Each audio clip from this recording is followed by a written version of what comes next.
नमस्कार दोस्तों, civil एजुकेश IAS PCS academy की इस वीडियो में आप सभी दोस्तों का हार्दिक रूप से स्वागत करता हूं। आज हम बात करेंगे वैदिक सभ्यता की। वैदिक सभ्यता का जो टाइम पीरियड था वो 1500 से 600 ईसा पूर्व था। अब इसमें वैदिक सभ्यता, वैदिक मतलब आपको वर्ड ही समझ में आ रहा होगा कि यहाँ वेदों की बात होगी, ठीक है। अब वेद क्या है कि वेद शब्द का अर्थ है ज्ञान। भारतीय परंपरा में वेदों को अपौरुषीय कहा गया है। ब्रह्मा ने कुछ ऋषियों को मंत्रों का प्रकाश दिया, ऋषियों ने अपने शिष्यों को बताया, कालांतर में वेद व्यास ने इस ज्ञान को संकलित कर दिया। इसी कारण वेद को श्रुति भी कहा गया है। श्रुति मतलब कि सुनना। यदि वैदिक काल का जो टाइम पीरियड है मेरे प्यारे, वो 1500 से 1000 ईसा पूर्व है, जबकि खगोलीय आधार पर जर्मन भारतवेद प्रोफेसर हरमन जैकोबी के अनुसार ऋग्वेद की जो ऋचाएँ हैं वो 4500 ईसा पूर्व से 2500 ईसा पूर्व संकलित की गई थी। ऋग्वेद, यजुर्वेद और सामवेद को वेदत्रयी या त्रयी कहा जाता है। इन तीनों को एक साथ रखा गया है। ऋग्वेद में 10 मंडल 1028 सूक्त हैं। दूसरे से 7वें मंडल तक को वंश मंडल कहा जाता है, ये आप याद रख लेंगे। ऋग्वेद का जो 8वां मंडल है वो कण्व और अंगिरस वंश को समर्पित है। जो 8वां मंडल है वो कण्व वंश को और अंगिरस वंश को समर्पित है। ऋग्वेद के 9वें मंडल को सोम मंडल कहा जाता है। अब देखिए कौन से मंडल से कौन से ऋषि संबंधित हैं ये हम जानते हैं। तो द्वितीय मंडल जो है उससे गृत्समद, तृतीय मंडल जो है उससे विश्वामित्र, चतुर्थ मंडल जो है उससे वामदेव, पंचम मंडल से अत्रि, षष्ठ मंडल से भारद्वाज और सप्तम मंडल से वशिष्ठ हैं। आरंभिक वैदिक काल में वर्ण व्यवस्था जो थी वो व्यवसाय पर आधारित थी। ऋग्वेद के 10वें मंडल में पुरुष सूक्त हैं, जिसमें 4 वर्ण हैं, ब्राह्मण, क्षत्रिय, वैश्य, शूद्र। उनकी उत्पत्ति का जो साक्ष्य है वो बताया गया है। इसके बाद देखिए दोस्तों, ऋग्वैदिक कालीन नदियों की अगर हम बात करें तो कुमु को कुर्रम, जो प्राचीन नाम थे उनके, और जो आधुनिक है वो कुर्रम है। कुंभा जो है उसको काबुल, वितस्ता झेलम, अस्किनी चिनाब, परुषणी रावी, शत्रुदी सतलुज, विपाशा व्यास, सदानीरा गंडक, दृशदती गग्गर, गोमती गोमल, सुवस्तु स्वात और सिंधु सिंध नदी है। यजुर्वेद की जो प्रमुख विशेषता है उसमें यज्ञ सूत्र के बारे में बताया गया है, यानी कि यज्ञ में जो कर्मकांड होते थे उनके बारे में आपको बताया गया है। इसमें पहली बार राजसूय और वाजपेयी यज्ञ का उल्लेख हुआ है। यह वेद जो है वो गद्य और पद्य दोनों में था। आर्यों का आगमन जो है वो 1500 ईसा पूर्व के पहले का है। आर्य सर्वप्रथम सप्त सिंधु प्रदेश में आए थे। आर्य शब्द का अर्थ है श्रेष्ठ। क्लासिकल संस्कृत में आर्य का अर्थ एक उत्तम व्यक्ति है। सुदास ने अनार्यों को पराजित किया था। दशराज्य युद्ध परुष्णी नदी के तट पर सुदास एवं 10 जनों के बीच में लड़ा गया था। ऋग्वैदिक काल की सबसे महत्वपूर्ण नदी कौन सी थी? तो सिंधु नदी है। ऋग्वेद के तीसरे मंडल में गायत्री मंत्र का उल्लेख है। इंपॉर्टेंट है। तीसरा मंडल किस ऋषि से संबंधित था? अभी बताए थे, विश्वामित्र से। ठीक है। ऋग्वेद के दशम मंडल में नदी सूक्त है। ऋग्वेद में सर्वाधिक पवित्र नदी जो है वो सरस्वती को नदियों की माता कहा गया है। इंपॉर्टेंट है, ये ध्यान रखना। ऋग्वेद में सर्वाधिक पवित्र नदी किसको कहा गया है? सरस्वती को। तो ऋग्वेद की ऋचाओं को पढ़ने वाले ऋषि को क्या कहा जाता था? होत्र कहा जाता था। यजुर्वेद के जो पाठकर्ता थे उनको अध्वर्यु कहा जाता था। सामवेद के जो पाठकर्ता थे उनको उद्गार्थ कहा जाता था। सबसे नया वेद जो था वो अथर्ववेद था। अथर्ववेद में वेदत्रयी नहीं आता है। कौन कौन से आते हैं? सामवेद आपका, ऋग्वेद आपका और यजुर्वेद आपका। ठीक है। वेदत्रयी में ये 3 वेद आते हैं। अथर्ववेद में वेदत्रयी नहीं आता है। इसमें जादू टोना था, तंत्र मंत्र का उल्लेख है। वेदों की टीकाओं का ब्राह्मण ग्रंथ कहा जाता है। अब देखिए, हम जानते हैं कि वेद क्या है, उनके उपवेद क्या हैं और रचनाकार कौन है। अब हम जानते हैं कि वेद हमारे कितने हैं? 4। तो ऋग्वेद, यजुर्वेद, सामवेद, अथर्ववेद। अब इनके उपवेद कौन से हैं? तो ऋग्वेद का जो उपवेद है वो आयुर्वेद है और इसके रचनाकार कौन है? धन्वंतरी। यजुर्वेद का उपवेद है धनुर्वेद और इसके रचनाकार हैं विश्वामित्र। सामवेद का जो उपवेद है वो है गंधर्ववेद और इसके रचनाकार हैं भरत मुनि। अथर्ववेद का जो उपवेद है वो है शिल्पवेद। इसके रचनाकार हैं विश्वकर्मा। ऋग्वैदिक काल का समाज जो था वो कबीले के रूप में संगठित हुआ करता था। आर्यों का जो प्रारंभिक जीवन था वो मुख्यतः पशुचारक था और उनका कृषि, उनका जो था वो गौण व्यवसाय था, यानी कि प्राथमिक सबसे पहला काम उनका था कृषि का। ठीक है। भरत कुल के जो पुरोहित थे वो वशिष्ठ थे। आर्यों ने घोड़ों द्वारा चलाए जा रहे रथ का प्रयोग किया था, यानी कि घोड़े वाले रथ का प्रयोग करते थे। ऋग्वेद में कितनी नदियों का जिक्र मिलता है? तो 21 नदियों का जिक्र ऋग्वेद में मिलता है। आर्यों की सर्वाधिक प्राचीन संस्था कौन सी थी? तो विद्वत थी। श्रेष्ठ लोगों की संस्था को समिति कहा जाता था। राजा को चुनने और पदच्युत करने का जो अधिकार था, यानी कि पदच्युत मतलब पद से हटाने का जो अधिकार था वो समिति को ही था। ऋग्वैदिक काल में पुलिस को उग्र और गुप्तचर को स्पष्ट कहते हैं। ये वर्ड्स आपको याद रखने पड़ेंगे। ऊनी कपड़े को सामूल्य कहते थे। तंबाकू का ज्ञान वैदिक काल के लोगों को नहीं था। इंद्र ऋग्वैदिक काल के सबसे प्रतापी देवता थे जिन्हें किला तोड़ने वाला कहा गया है।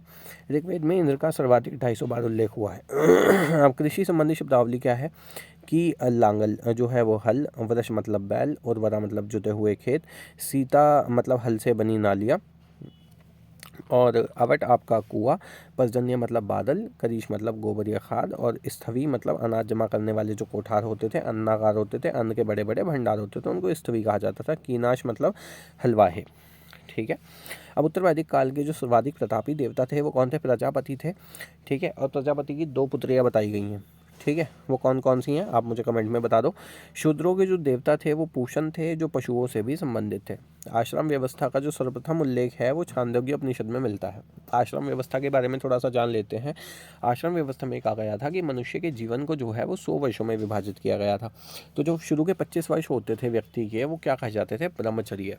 फिर जो 25 होते थे यानी कि वो कहे जाते थे गृहस्थ। उसके बाद जो 25 होते थे यानी कि वो कहे जाते थे वानप्रस्थ। और उसके बाद जो 25 वर्ष होते थे उसको संन्यास का समय मान लिया जाता था। तो इस सब का जो वर्णन मिलता है वो कौन से उपनिषद में मिलता है? छांदोग्य उपनिषद में। पिछली वीडियो में मैं आपको विस्तार से बता चुका हूँ कि उपनिषद क्या है। अब राजा का जो प्रमुख सलाहकार होता था वो पुरोहित होता था। ठीक है। आर्यों के मनोरंजन के मुख्य साधन क्या थे? वो आजकल भी क्या होता है, म्यूज़िक सुनते हो, बाइक चलाते हो, तो वही चीज़ वो फॉलो करते थे, है ना, कि संगीत करते थे, रथ दौड़, घुड़दौड़, और द्यूत क्रीड़ा। द्यूत क्रीड़ा का मतलब क्या होता है? आज तुम जुआ खेलते हो, जुआ मतलब शेयर मार्केट में पैसा लगा लिया। बहुत से लोगों के ऐप में मोबाइल में ऐप पड़ा होगा, है ना। तो बहुत से लोगों को आदत क्या होती है? 100 के 500 बनाने की होती है ना। सभी चाहते हैं ना पैसा कमाना। उसको बोलते हैं जुआ। लगा तो लगा, नहीं लगा तो नहीं। इसे ये हो गया द्यूत क्रीड़ा। ठीक है। तो ऋग्वेद में नाई को क्या कहा जाता था? वक्ता कहा जाता था। वैदिक युग में राजा अपनी जनता से जो कर वसूल करते थे उसे बलि कहते थे। सर्वप्रथम कर लगाने की जो प्रथा है वो उत्तर वैदिक काल में शुरू हुई। मगध में निवास करने वाले लोगों को अथर्ववेद में व्रात्य कहा गया है। वैदिक आर्यों का मुख्य भोजन दूध और उसके उत्पाद थे। ठीक है। जौ के सत्तू को दही में मिलाकर करम नामक खाद्य पदार्थ जो है वो बनाया जाता था। वैदिक काल में जौ, गेहूँ, मूंग, तिल, उड़द आदि प्रमुख जो थे वो अन्न थे। ऋग्वैदिक आर्यों को बढ़ईगिरी, कुम्हार, बुनकर, चर्मकार, रथकार, स्वर्णकार आदि के बारे में मालूम था, परंतु उस समय लोहारगिरी की जानकारी नहीं थी। परंतु उत्तर वैदिक काल में लोहे की जानकारी आर्यों को हो गई थी। ठीक है। यहाँ जान लो कि उत्तर वैदिक काल में लोहे की जानकारी आर्यों को हो गई थी। अब देखो, हड़प्पा सभ्यता में लोहे का ज्ञान उनको नहीं था, सिंधु भाषियों को, लेकिन यहाँ पे क्या हुआ? आर्यों को लोहे की जानकारी हो चुकी है। अथर्ववेद में सभा और समिति को प्रजापति की 2 पुत्रियों के समान माना गया। अभी हमने आपसे पूछा था। ठीक है। ये आपको बता दे रहे हैं कि प्रजापति की जो 2 पुत्रियाँ थी वो सभा और समिति थी। अब देखो, जो विद्वान है ना, कुछ विद्वान ये कहते हैं कि आर्य जो है मध्य एशिया से आए, कुछ कहते हैं जर्मनी से आए, कुछ कहते हैं हंगरी से आए, कुछ कहते हैं डेन्यूब नदी से आए। तो सबका ना अलग अलग एक सीन है। तो मैक्स मुलर कहते हैं कि वो मध्य एशिया से आए थे, बैक्टीरिया। बाल गंगाधर तिलक का कहना है उत्तरी ध्रुव से आए थे। दयानंद सरस्वती जो है आर्य समाज के संस्थापक, उनका कहना है तिब्बत से आए थे। जो गंगानाथ जहाँ हैं उन्होंने कहा ब्रह्म ऋषि देश से आए थे। एल डी कल्ल कहते हैं कश्मीर और हिमालयी क्षेत्र से आए थे। गाइल्स कहते हैं हंगरी और डेन्यूब नदी से आए थे। गार्डन चाइल्ड्स मेयर पीक जो है वो कहते हैं दक्षिणी रूस से आए थे। पेनका हर्ट जो है वो कहते हैं जर्मनी से आए थे। डॉक्टर अविनाश चंद्र दास कहते हैं सप्त सिंधु प्रदेश से आए थे। तो सबका अलग अलग एक मत है। ठीक है। अब देखिए, यहाँ पे अन्य प्राचीन शब्दावली क्या कहलाती है कि उजदर। उजदर क्या है? अनाज नापने वाले पात्र के लिए उजदर वर्ड का प्रयोग होता था। ठीक है। अब जैसे आप दाल भिगोते हो, चावल भिगोते हो खाना खाने के लिए, 1 कटोरी 1.5 कटोरी, तो आप जैसे नापते हो ना, तो अनाज ही तो नाप रहे हो, तो आप उस जो पात्र है, जिस पात्र से आप नाप रहे हो, उसको क्या कहा जाता था? उजदर कहा जाता था। ठीक है। गौरी जो कहा जाता था भैंस को कहते थे। होता जो है प्रार्थना करने वाले पुरोहित थे। उद्गाता जो है वो सामवेद का गायन करने वाले पुरोहित थे। अध्वर्यु जो है वो कर्मकांड और पशु बलि देने वाला पुरोहित था। ब्रह्मा जो है वो यज्ञ विधि पूर्वक कराने वाले अध्यक्ष पुरोहित थे। ब्रीही जो थे वो चावल। तक्षण जो थे वो बढ़ई के लिए। निष्क जो है मुद्रा के लिए प्रयुक्त शब्द था। और वज्रपति जो है वो चरागाह का अधिकारी होता था। ठीक है। अब अथर्ववेद को ब्रह्मवेद भी कहा जाता है। यजुर्वेद पर विद्वानों ने सर्वाधिक भाष्य लिखे हैं। ठीक है। अगस्त्य ऋषि ने दक्षिण भारत का आर्यकरण किया था। ऋग्वेद में क्षत्रिय के लिए राजन्य शब्द का प्रयोग होता था। ऋग्वैदिक काल में पर्दा प्रथा नहीं थी। इस काल में भी स्त्रियों की दशा बहुत अच्छी थी। ऋग्वैदिक काल में सती प्रथा नहीं थी। देखो, ये जो चीज़ें मैं बताऊँ ना, इसको कहीं पे नोट कर लिया करो या याद रखा करो। बाद में ये मत कहना सर ने ये चीज़ बताई नहीं थी। ठीक है, इसको नोट करना है, ये ध्यान रखना पर्दा प्रथा कहाँ थी कहाँ नहीं थी। अभी हमने सिंधु घाटी सभ्यता में बताया था आपको कि वहाँ पर्दा प्रथा और वैश्यावृत्ति थी, लेकिन ऋग वैदिक काल में पर्दा प्रथा नहीं थी। यहाँ पे सती प्रथा भी नहीं थी, वहाँ सती प्रथा थी। तो ये इंपॉर्टेंट है, कौन सी चीज़ कहाँ पे थी कहाँ पे नहीं थी, ये याद रखना। पर्दा प्रथा का जो उल्लेख था वो वैदिक काल में नहीं मिलता है। क्या बताया हमने, पर्दा प्रथा का उल्लेख वैदिक काल में नहीं मिलता है, रट लो इसको, ठीक है। ऋग्वैदिक जो देवता हैं वो क्या है, आकाश के देवता जो हैं वो सूर्य, द्यौस, मित्र, पूषण, विष्णु, उषा, अश्विन, सवृत्र और आदित्य। अंतरिक्ष के जो देवता हैं वो हैं इंद्र, मरुत, रुद्र, वायु, पर्जन्य आदि। पृथ्वी के जो देवता हैं वो हैं अग्नि, सोम, पृथ्वी, बृहस्पति, सरस्वती आदि। वैदिक काल में नियोग प्रथा प्रचलित थी। शतपथ ब्राह्मण में पत्नी को अर्धांगिनी कहा गया है। ऋग्वैदिक काल में दास प्रथा का प्रचलन था। अब देखो ये वर्ड पहला आया, दास प्रथा का प्रचलन कहाँ था, तो ऋग्वैदिक काल में, इंपॉर्टेंट है। गाय को अघन्य यानी कि न मारने योग्य माना जाता था, यानी कि गाय को पवित्र पशु मानते थे, बात समझ लो। ऋग्वैदिक काल में संयुक्त परिवार की प्रथा थी। कैसे थे, जॉइंट फैमिलीज। ओम शब्द का सर्वप्रथम निश्चित वर्णन जो है वो बृहदारण्यक उपनिषद में मिलता है। सत्यमेव जयते शब्द जो है वो मुंडक उपनिषद से लिया गया है। पाप, पुण्य और स्वर्ग नरक का जो उल्लेख है वो सर्वप्रथम ऋग्वेद में मिलता है। महाभारत काल में अनार्य जातियों को पणि या दास कहा जाता था। ऋग्वेद में वैद्य या चिकित्सक को भेषज कहा जाता था। इंपॉर्टेंट है, ध्यान रखिएगा। इसी के साथ जो अगला है आपका वो है ऋत को नैतिक व्यवस्था का नियामक कहा गया था। अग्नि देवता और मानवों के बीच में मध्यस्थ की भूमिका निभाने वाले देव थे। आज भी आप यज्ञ करते हो तो क्या करते हो, अग्नि के माध्यम से ही तो करोगे। जब हाँ स्वाहा स्वाहा करते हो तो ये अग्नि जो है, अग्नि के देवता से आप कहते हैं कि मैं जिस देवता को जो है जिस देवता की आहुति चढ़ाऊँ आप कृपया करके उस देवता तक पहुँचाने का कष्ट करें। तो मतलब अग्नि जो है वो मध्यस्थ देवता के रूप में आज भी देवताओं और मानवों के बीच में भूमिका निभाते हैं। तो मरुत को तूफान का देवता कहा जाता था। प्राचीन भारत के दो महाकाव्य थे, कौन कौन से, तो रामायण और महाभारत। अब महाभारत को कहीं पे जय संहिता भी कहा गया है, इंपॉर्टेंट है, याद रखिएगा।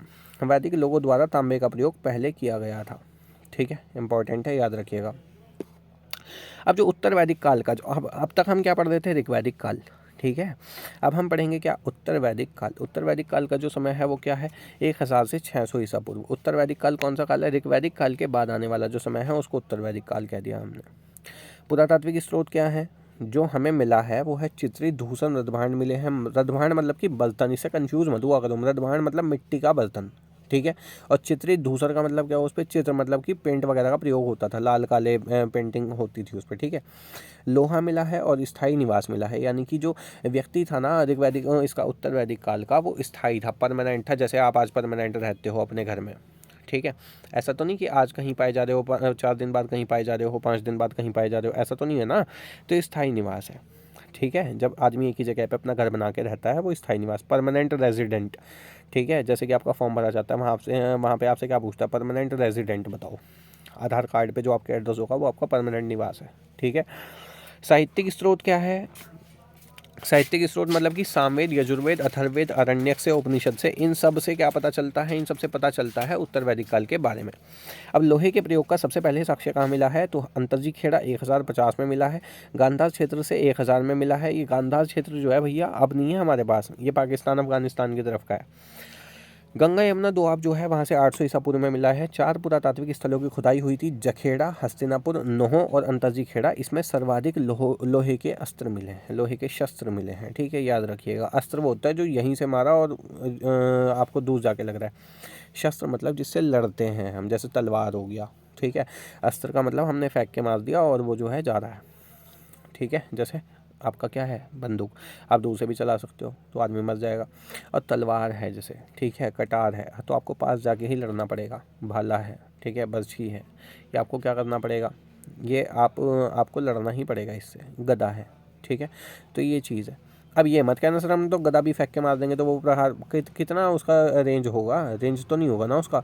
तो ये चीज़ है, रेंज भी तो होना चाहिए ना हमले के लिए, तो ये इंपॉर्टेंट चीज़ है। अब 700 ईसा पूर्व के लगभग लोहे का जो प्रसार था वो उत्तर प्रदेश और विदेह में हुआ। विदेह मतलब विदेह मिथिला, नेपाल वाला जो क्षेत्र है थोड़ा सा। उत्तर वैदिक ग्रंथ में लोहे को श्यामयस और कृष्ण अयस कहा गया है, तांबे को, इंपॉर्टेंट है, ध्यान रखिएगा। प्रारंभ में उनकी राजधानी क्या थी, असंदनीवात। कालांतर में हस्तिनापुर उनकी राजधानी हो गई थी। महत्वपूर्ण राजा कौन कौन से हुए? तो बाल्हिक, प्रतीपीय, राजा परीक्षित और जन्मेजय आदि हुए। अथर्ववेद में परीक्षित का उल्लेख मिलता है। परीक्षित वही वाले जिनके की सिर पे कलयुग बैठ गया था और कलयुग का आगमन हुआ था। ठीक है, कलयुग जब आया तो परीक्षित के समय में, जब परीक्षित की मृत्यु हो जाती है तो जब कलयुग का आगमन हुआ था। ठीक है, जन्मेजय ने एक नाग यज्ञ और 2 अश्वमेध यज्ञ कराए थे। अंतिम कुरुवंशी शासक निचक्षु ने बाढ़ से विनष्ट होने के कारण हस्तिनापुर की जगह कौशाम्बी को अपनी राजधानी बनाया। महाभारत कुरुकुल का गृह युद्ध 950 ईसा पूर्व में हुआ था। इस काल में कबीलों ने जनपद रूप ग्रहण किया था। अब जो कबीले थे वो जनपद बनने लगे थे। जनपद मतलब जिला, मतलब डिस्ट्रिक्ट। ठीक है, जैसे भरत और पुरु ने मिलकर कुरु जनपद की स्थापना की थी, तुर्बुस और क्रीवी ने मिलकर पांचाल जनपद की स्थापना की थी। इस तरह से मध्य दोआब, आधुनिक बरेली, बदायूं, फर्रुखाबाद में पांचाल दार्शनिक राजाओं के लिए जाना जाता था। महत्वपूर्ण शासक जो थे वो प्रवाहन जाबाली थे। प्रवाहन जाबाली, ठीक है। आरुणी और श्वेत केतु इसी क्षेत्र से संबंधित थे। गंगा यमुना दोआब से आर्यों का विस्तार सरयू नदी तक हुआ था, जिसके किनारे कौशल राज्य स्थित था। आर्यों का जो विस्तार था वो सरस्वती नदी से वर्णवती नदी के किनारे हुआ था और काशी की स्थापना हुई थी। सदानीरा यानी कि गंडक, सदानीरा जो प्राचीन नाम है, गंडक मतलब जो आज का नाम है, उसके किनारे विदेह माधव ने विदेह की नींव डाली थी। विदेह माधव ने अपने गुरु राहुल गण की सहायता से अग्नि के द्वारा इस क्षेत्र का सफाया किया था। यह शतपथ ब्राह्मण में वर्णित है। शतपथ ब्राह्मण में महाजनी प्रथा का पहली बार जिक्र हुआ है। ठीक है, यानी कि जो महाजनी, महाजन समझते हो, महाजन, आपको पैसे की ज़रूरत है। आजकल तो बैंक होने लगे, ठीक है, प्राइवेट बैंक है, सरकारी बैंक है, लेकिन आजकल भी आपको वहाँ तो फॉर्मेलिटीज़ होंगी। आप अपना पहले कोई चीज़ जो आप गिरवी रखना चाहते हो वो आपने रखा, उसके बाद फिर आपको बैंक ने पैसा दिया, पहली किस्त दी, दूसरी किस्त, ये तो आपका जो हो गया एक तरीके से ऑर्गेनाइज्ड सेक्टर हो गया। जो अनऑर्गेनाइज्ड सेक्टर है वहाँ पे आज भी क्या होता है, आप जाओ आपको तुरंत पैसा मिल जाएगा। यानी कि आप किसी सेठ जी के पास गए और वहाँ पे आपने जाके कहा जी मुझे 30,000 रुपये चाहिए, तो 30,000 रुपये का आपने सोना या कुछ भी जो भी आपने रखा वो रख दिया और उसके बाद आपको पैसा उन्होंने दे दिया। ये हो गया अनऑर्गेनाइज्ड सेक्टर। तो अनऑर्गेनाइज्ड सेक्टर यानी कि महाजनी प्रथा का पहली बार जो जिक्र हुआ है वो कहाँ हुआ है? शतपथ ब्राह्मण में। तो सूदखोर को क्या कहा गया है? कुसीदिन कहा गया है। ठीक है, अब जो पुरुषार्थ है यानी कि मनुष्य के भौतिक सुख और आध्यात्मिक सुखों के मध्य सामंजस्य हेतु कि धर्म क्या है? धर्म, अर्थ, काम और मोक्ष, ये 4 चीज़ है। तो धर्म का मतलब है न्याय, सद्गुण, नैतिकता, कर्तव्य पालन। जो अर्थ है, अर्थ मतलब कि धन, पैसा, पैसे की प्राप्ति और मर्यादा से उपभोग। ऐसा नहीं कि सारा पैसा है आज ही लुटा दिया, सारे में आज ही आग लगा दी, ऐसा नहीं काम करना। काम जो है वो क्या है? धर्माचरण और सृष्टि के विकास हेतु संतानोत्पत्ति, यानी कि धर्म का आचरण। काम का मतलब ये नहीं है कि आपने केवल संतानोत्पत्ति करते ही जा रहे हैं, जैसे करते ही जा रहे हैं, करते ही जा रहे हैं, 1 संतान, 2 संतान, 3 संतान, 10 संतान, ऐसे तो भैया जनसंख्या नियंत्रण करनी पड़ेगी ना। लेकिन आपका जो है संतान उत्पत्ति आपको करना चाहिए। ठीक है, गृहस्थ जीवन में जाने के बाद आपको संतान जो है संतान की उत्पत्ति 1 या 2 संतान आपको करनी चाहिए। ठीक है, उसके बाद क्या कहा? मोक्ष, कि अब आपका जो है आपका कार्य पूरा हो चुका है यहाँ से, अब आपको जीवन चक्र से अब आपको मुक्ति लेनी चाहिए अपने। ठीक है, शतपथ ब्राह्मण में 12 प्रकार के रत्नी जो है उनका विवरण आपको मिलता है। पुनर्जन्म का सिद्धांत जो है वो सर्वप्रथम शतपथ ब्राह्मण में दिखाई देता है। मैं आपको बार बार से बता रहा हूँ, ये सारी चीज़ें इंपॉर्टेंट है, नोट करते चलिएगा साथ के साथ। ऋग्वेद में राजा के दैवी अधिकारों की पुरु द्वारा घोषणा, मैं इंद्र हूँ, मैं वरुण हूँ। तैत्तिरीय उपनिषद में प्रजापति द्वारा इंद्र को राजा नियुक्त किए जाने की चर्चा। जो तैत्तिरीय उपनिषद है उसमें प्रजापति द्वारा इंद्र को राजा नियुक्त किए जाने की चर्चा का वर्णन है। सुनियोजित रूप में ऐत्रेय ब्राह्मण में राजत्व का सिद्धांत मिलता है। जो ऐत्रेय ब्राह्मण है उसमें क्या मिलता है? राजत्व का सिद्धांत मिलता है। देवताओं द्वारा निरंतर पराजय के पश्चात सोम को राजा नियुक्त कर उसके नेतृत्व में जीतना। जब देवता निरंतर हारते ही जा रहे थे तो उन्होंने सोम को राजा नियुक्त करा और उसके नेतृत्व में जीत गए।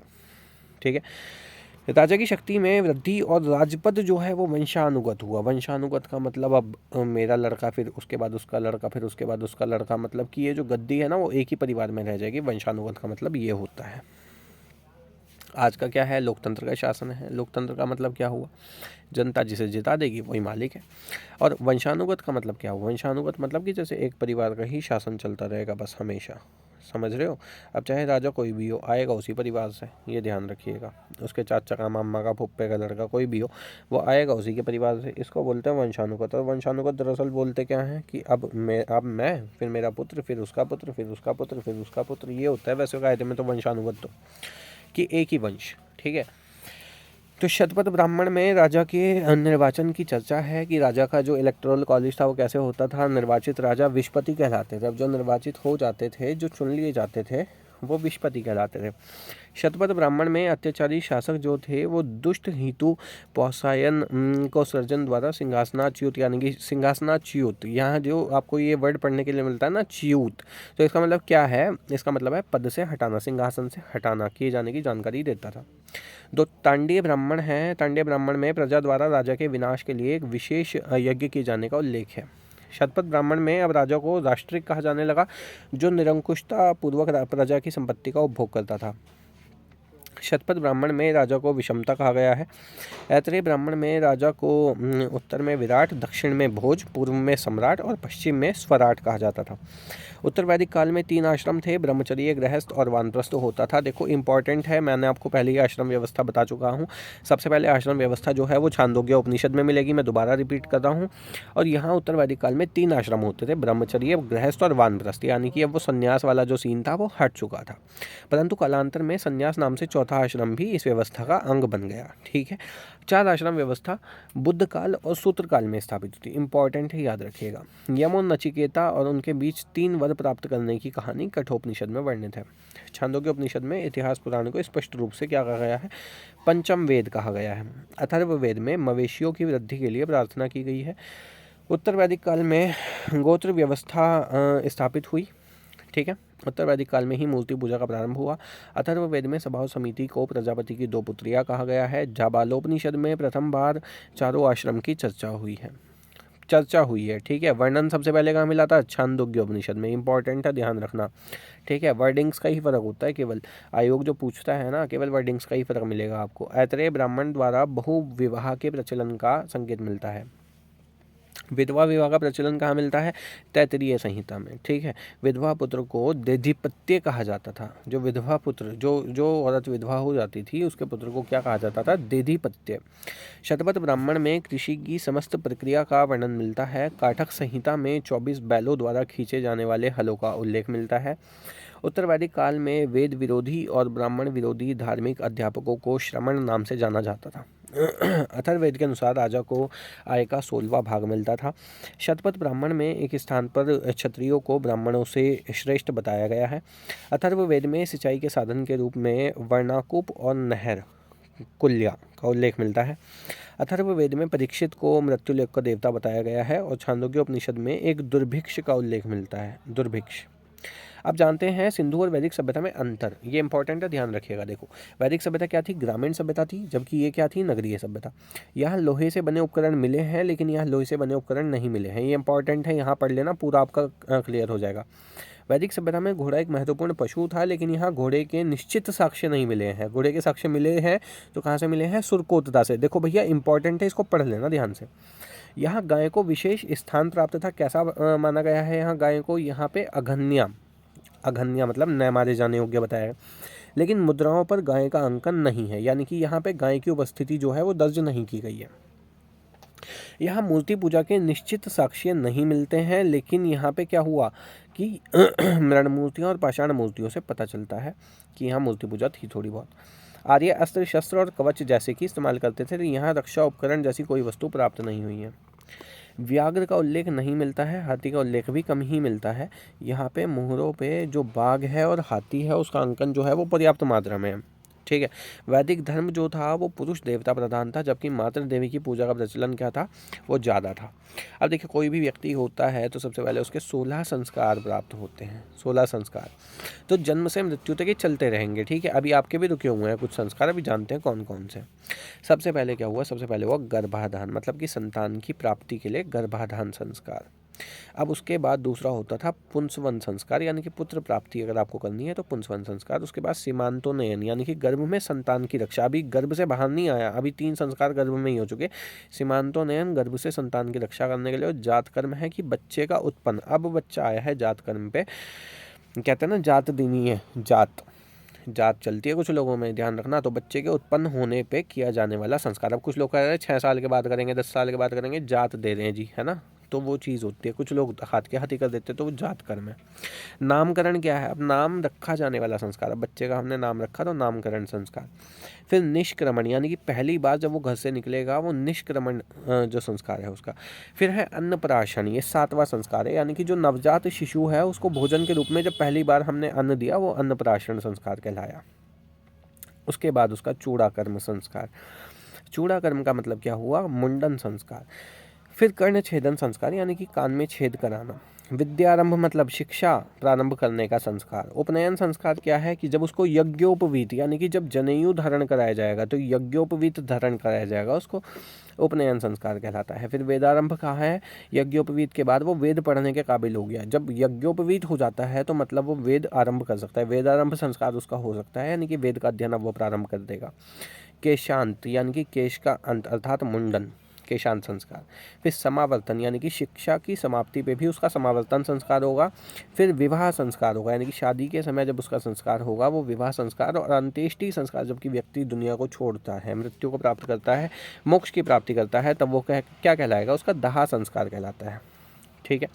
अब जो रत्निन थे पदाधिकारी, उनके बारे में जानते हैं कि पहले राजा, फिर सेनानी का मतलब था सेनापति, पुरोहित का मतलब था मंत्री, युवराज का मतलब था राजा का बड़ा बेटा, महिषी का मतलब था पटरानी, सूत का मतलब था सारथी, ग्रामणी का मतलब था गांव का मुखिया, श्रत का मतलब था प्रतिहारी, संग्रहिता का मतलब था कोषाध्यक्ष या खजांची कहते थे उसको, भागदूत मतलब कर संग्रह करता है, जो कर को इकट्ठा करता था, ऐसा जो अधिकारी था उसको कहा जाता था अर्थमंत्री। जैसे अर्थ का मतलब क्या था? धन, हम आपको बता चुके हैं, धर्म अर्थ काम मोक्ष अभी पढ़ाए थे ना वीडियो में, ध्यान से देखते रहिए वीडियो को, सब कुछ मिलेगा यहाँ। उसके बाद अक्षवाप क्या है? पासे के खेल में राजा का सहयोगी जो होता था उसको अक्षवाप कहा जाता था। पालागल क्या है? राजा का मित्र और विदूषक का पूर्वज, इंपॉर्टेंट है, ध्यान रखिएगा। अब ऋषि ऋण क्या है? कि प्राचीन ज्ञान जो एक तरीके से 3 ऋण थे, वो कौन कौन से हैं? देखो हमारे ऊपर जो 3 ऋण होते हैं कौन कौन से होते हैं? ऋषि ऋण, पितृ ऋण और देव ऋण। ठीक है। ऋषि ऋण क्या है? कि प्राचीन ज्ञान, विज्ञान और साहित्य के प्रति कर्तव्य हमारे क्या है? पितृ ऋण क्या है? पूर्वजों के प्रति हमारे क्या कर्तव्य हैं? देव ऋण क्या है? देवताओं और भौतिक शक्तियों के प्रति हमारे क्या दायित्व हैं? इंपॉर्टेंट है, तभी तो हम पूजा करते हैं ना, ये ध्यान रखना। अब जो पंच महाव्रत है, पूजा नहीं करते तो क्या करो भैया? पंच महायज्ञ क्या है? कि भूत यज्ञ यानी कि जीवधारियों का पालन, अतिथि यज्ञ या नर यज्ञ क्या है? अतिथियों की सेवा, ब्रह्म यज्ञ ऋषि क्या है? स्वाध्याय के लिए, देव यज्ञ क्या है? अग्नि में हवन के द्वारा देवता को प्रसन्न करने के लिए, पितृ यज्ञ क्या है? पितरों का तर्पण जवाब करते हैं या संतानोत्पत्ति के निमित्त, वो पितृ यज्ञ कहलाता है। अब राजाओं हेतु यज्ञ, अब किसी को राजा बनना था तो वो क्या करेगा? कि राजसूय यज्ञ कब होता था? राज्याभिषेक के समय यह याज्ञिक अनुष्ठान किया जाता था, जिससे प्रजा में विश्वास उत्पन्न होता था कि उसके राजा को दिव्य शक्ति प्राप्त है। ध्यान रखिएगा, राजसूय यज्ञ। अश्वमेध यज्ञ क्या होता था? फिर जब राज्य को विस्तार करने हेतु घोड़े को छोड़कर दिग्विजयी होने का प्रतीक, जैसे कि राम भगवान ने छोड़ दिया था और लवकुश ने उनके घोड़े को पकड़ लिया था, तो जब कोई पकड़ लेता है इसका मतलब वो उस राजा को चुनौती दे रहा है। तो अश्वमेध यज्ञ, जब आपने इस जो क्षेत्र का विस्तार करना, आपको चक्रवर्ती सम्राट बनना है तो आपने अश्वमेध यज्ञ कराना। अब वाजपेयी यज्ञ क्या होता था? रथों की दौड़ का आयोजन होता था, राजा की श्रेष्ठता का प्रतीक। अग्निष्टोम यज्ञ क्या होता था? इसमें सात्विक जीवन व्यतीत करते हुए जन कल्याण हेतु अग्नि को पशु बलि दी जाती थी। इंपॉर्टेंट है, याद रखिएगा। ऐत्रेय ब्राह्मण में वर्णित शासन प्रणाली क्या थी? कि पूर्व में साम्राज्य सम्राट, पश्चिम में स्वराज स्वराट, उत्तर में वैराज्य विराट, दक्षिण में भोज्य भोज और मध्य देश में राज्य राजा। अब विवाह के जो प्रकार थे ना, कई सारे विवाह जो है उनके प्रकार बताए गए हैं यहाँ पे। कि ब्रह्म विवाह क्या था? कि लड़की का जो पिता था वो अपनी इच्छा से अपनी पुत्री को किसी उपयुक्त पति को बिना कुछ प्रतिफल लिए देने का प्रस्ताव करता था। ठीक है। देव विवाह क्या था? पिता अपनी पुत्री पुरोहित को ब्याह देते थे, जहाँ पुरोहित से उसकी शादी करा देते थे, वो देव विवाह कहलाता था। आर्य विवाह क्या था? विवाह करने वाला पुरुष जो था वो कन्या के पिता के प्रति सम्मान प्रदर्शित करने के लिए न कि प्रतिफल के रूप में उसे बैलों की एक जोड़ी दे देता था, वो आर्य विवाह कहलाता था। प्रजापत्य विवाह क्या था? विवाह का प्रस्ताव विवाहार्थी की ओर से आता था, प्रजापत्य विवाह। उसके बाद असुर विवाह क्या था? विवाहार्थी पुरुष की ओर से लड़की के पिता को नकद या वस्तुओं के रूप में प्रतिफल दिया जाता था, यह प्रतिफल विवाह के बाद पति को लौटा दिया जाता था।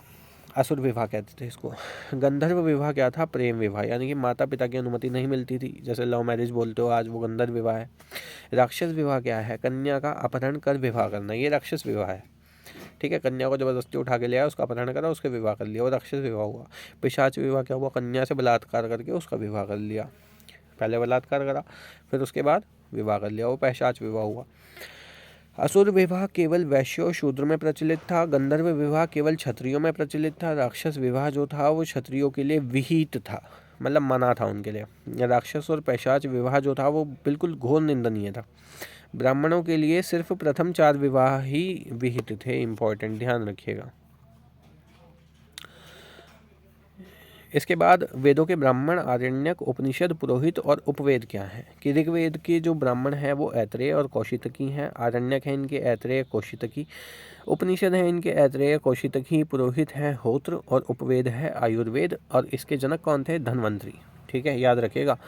सामवेद जो हैं इसके ब्राह्मण हैं तांडीय, षड्विंश। आरण्य कौन है, छांदोग्य जैमिनीय। उपनिषद कौन है, छांदोग्य उपनिषद, जैमिनीय उपनिषद। पुरोहित कौन है, उद्गाता। उपवेद कौन है, गंधर्व वेद। यजुर्वेद जो है उसके ब्राह्मण हैं तैतरीय और शतपथ। आरण्यक कौन से हैं, तैतरीय और शतपथ। उपनिषद जो हैं वो तैतरीय उपनिषद, बृहदारण्यक उपनिषद और ईशोपनिषद। पुरोहित जो हैं वो हैं अध्वर्यु। उपवेद है धनुर्वेद। अथर्ववेद का जो ब्राह्मण है वो है गोपथ। आरण्यक इसका कोई नहीं है। उपनिषद है इसका मुंडकोपनिषद, जहाँ से हमने लिया है क्या, सत्यमेव जयते। इनके पुरोहित कौन है अथर्ववेद के, तो ब्रह्मा हैं, और इनके उपवेद हैं शिल्पवेद। दोस्तों आज का ये वीडियो यही समाप्त करते हैं, धन्यवाद।